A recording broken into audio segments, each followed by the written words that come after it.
Ayan mga lodi, mayroon na siyang tanim,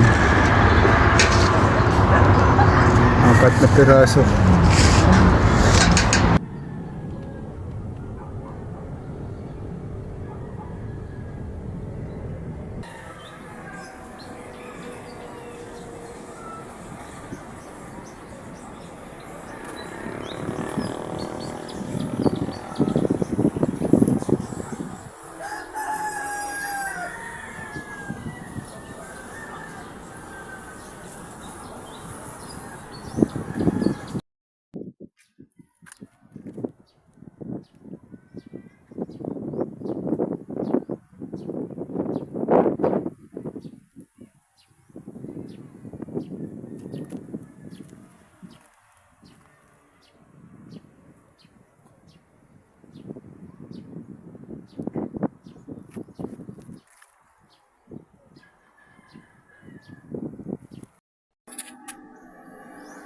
Itong poste natin mga lods,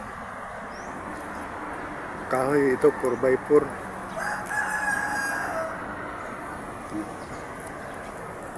Kaya nga dito may plastic, binalot natin ng plastic para hindi siya masira sa lupa. Ang kahoy na ito mga lods, the second hardest wood in the Philippines. Kamag-anak ito sa tinatawag nila magpuno.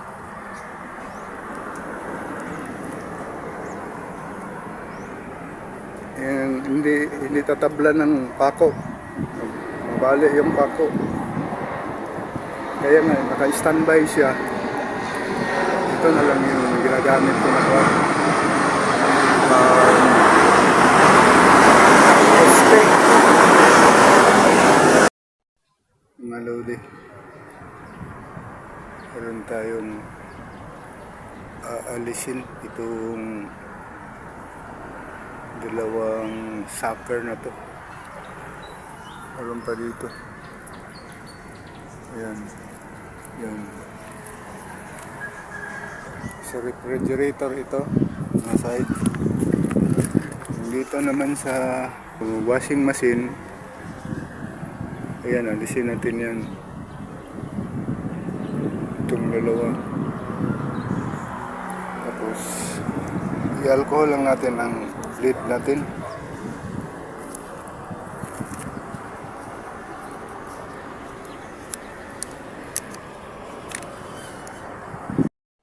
Morning mga lodi. Pasyal tayo sa ating dragon fruit farm.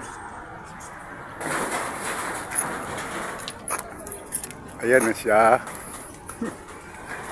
Ito ang joke na dragon fruit farm natin. Yan.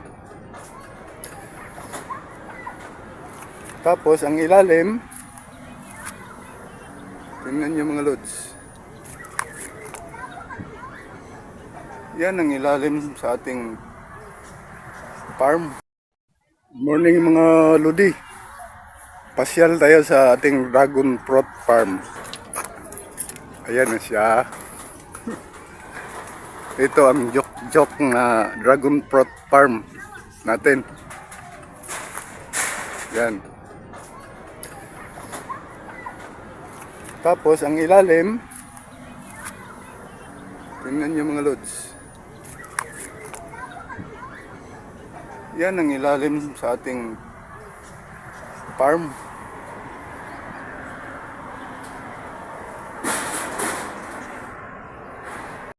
9 months na ito mga lodi. Nabunga na. Yan. Yan o.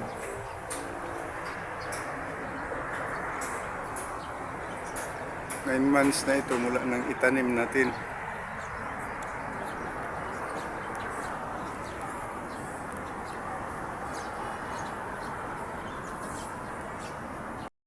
Mga lodi, harvest tayo sa first fruit natin. Mapula na. Yan. Tapos mag-pruning tayo. Alisin natin itong mga suckers. Yan sila oh. Tanggalin natin ito. Yan sila. Ito. Pangagaw lang ito ng nutrient ng ating main branch. Yan.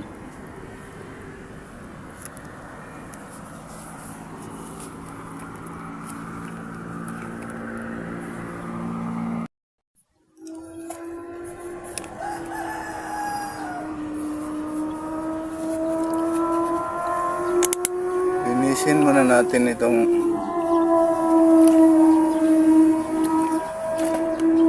before natin i-cut sa suwi. I-alcohol muna natin itong blade natin. Tapos na.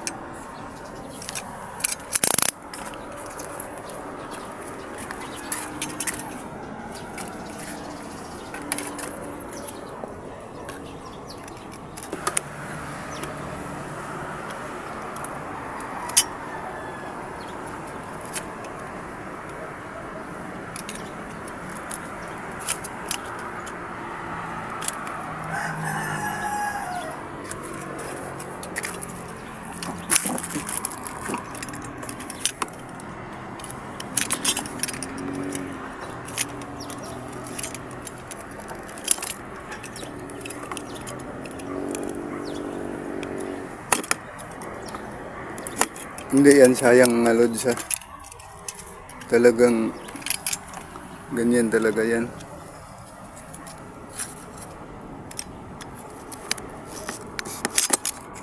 Doon na tayo sa bandang taas magpasanga.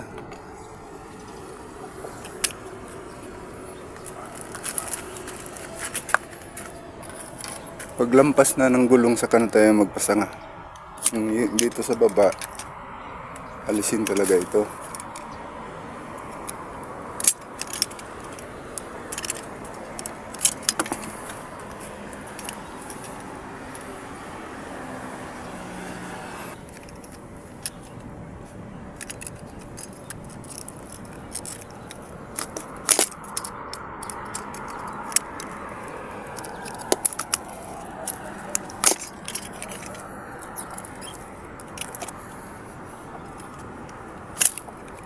Kuy.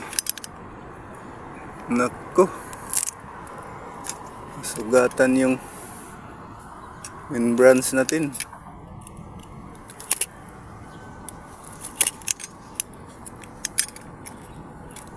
Wala na. Tanggal tayo sa unang bunga natin na hinog na. Bunga.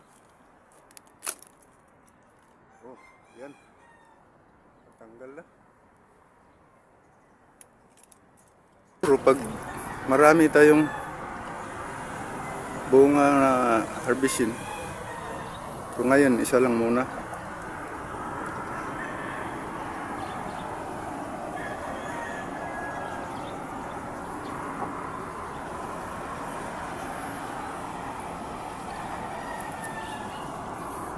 Parang kalahating kilo. Mukhang kalahating kilo siguro ito. Ito na yung first fruit natin mga lodi. Na-harvest na. Mga kalahating kilo siguro. Ito. Ang kinis-kinis. Ang sabi, Moroccan red daw ito. Subukan natin.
Ano kaya ito?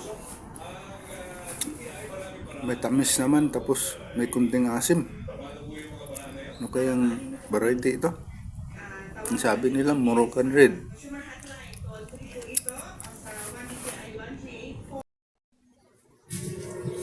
Umuwi kayo sa during weekend mga lodi. Tapos dinalaw natin ito.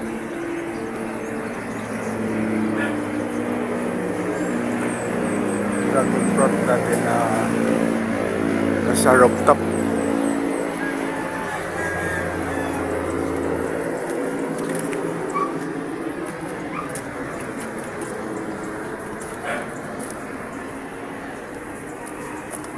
Yan, may bulaklak na siya. Magkadikit.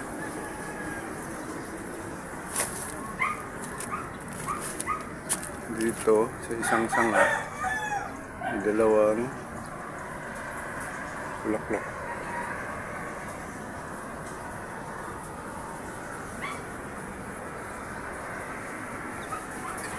Yan, mga lods.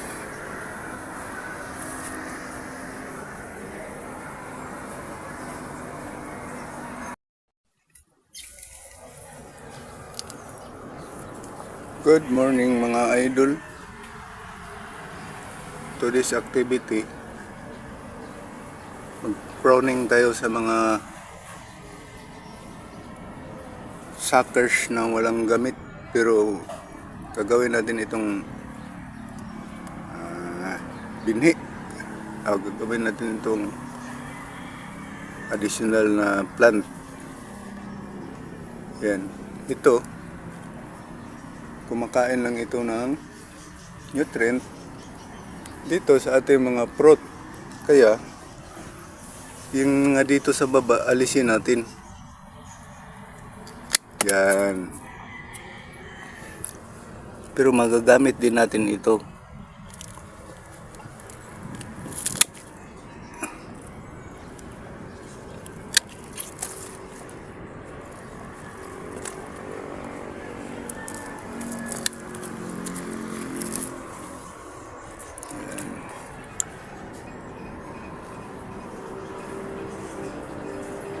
Huwag kayong manghinayang niyan. Kasi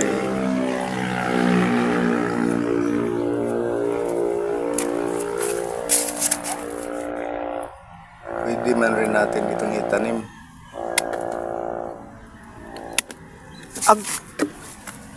Nahulog.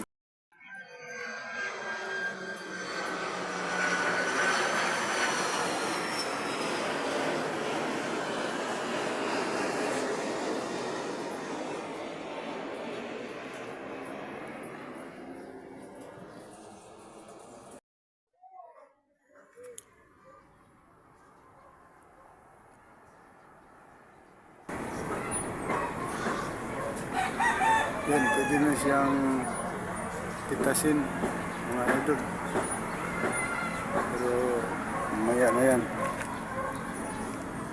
Ang activity natin ngayon ay mag-pruning ng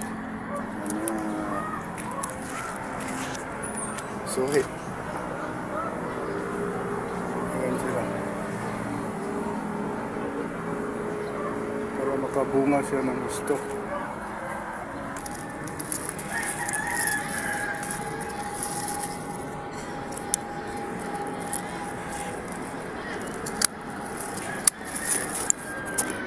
Alisin natin ito. Di ibig sabihin na sayang.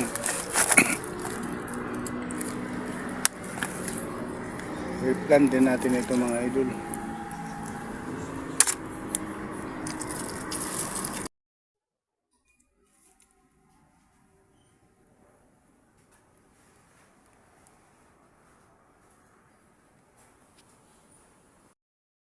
Ayan, yari na.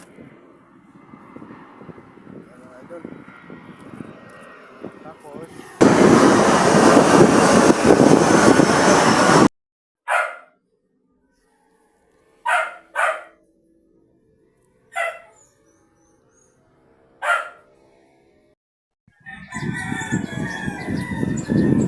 Fruiting ng 2025. Umpisa ito nung naglabasan March 2025. Pangatlong bulaklak na ito mga idol mula 2024.